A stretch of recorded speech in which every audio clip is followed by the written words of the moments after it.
Fake ID সম্পর্কে ইসলামের ভাষ্য কি? ফেক আইডি যেগুলো খুলে এগুলো হিজড়া। যারা এই ধরনের কাজগুলো করে এরা ব্যক্তিত্ব নাই, এরা আহাম্মুক। ফেক আইডি আপনাকে কেন খুলতে হবে? আপনার তো একটা ভোটার আইডি আছে না? এখন ভোটার আইডিটাকে আপনি মনে করেন নিজে বানায়া এখানে মেয়ের ছবি বসে আপনি একটা মহিলার নাম লিখে দিলেন। আপনাকে সরকার এবং দেশের মানুষ, আইন শৃঙ্খলা বাহিনী কী হিসেবে আখ্যায়িত করবে? আপনি প্রতারক, তাই না? তো ফেসবুকের আইডিটা দেখে অনেক মানুষ আপনাকে বিবেচনা করে যে আপনার ব্যক্তিত্ব কেমন, আপনি কি করেন। ভাই হ্যাঁ চালায় রিক্সা, ওখানে দিয়ে রাখছে সচিবের ছেলে, এরকম লোকও আছে। পরে মনে করেন কুমিল্লা ভিক্টোরিয়া কলেজে ও লিখছে যে আমি পড়ি বুয়েটে। পরে মনে করেন লালমনিরহাটে একটা কলেজে লেখছে নটরডেমিয়ান, এরকম কি যেন লিখছে, আমি নটরডেমে পড়ি। ঠিক আছে, এরকম অনেক বিষয় কিন্তু আছে, মানে মিথ্যা কথা লেখে।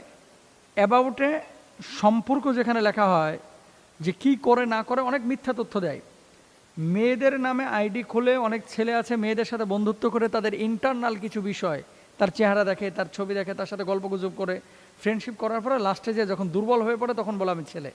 এরকম কিন্তু ঘটনাও ঘটে। তো ছেলে এবং মেয়ে হয়ে এই ধরনের প্রতারণা, এটা সম্পূর্ণরূপে হারাম। আপনি বলবেন ফেসবুক ব্যবহার করা জায়েজ কিনা? ফেসবুক ব্যবহার করা জায়েজ, কারো জন্য জায়েজ, কারো জন্য হারাম। আপনি বলবেন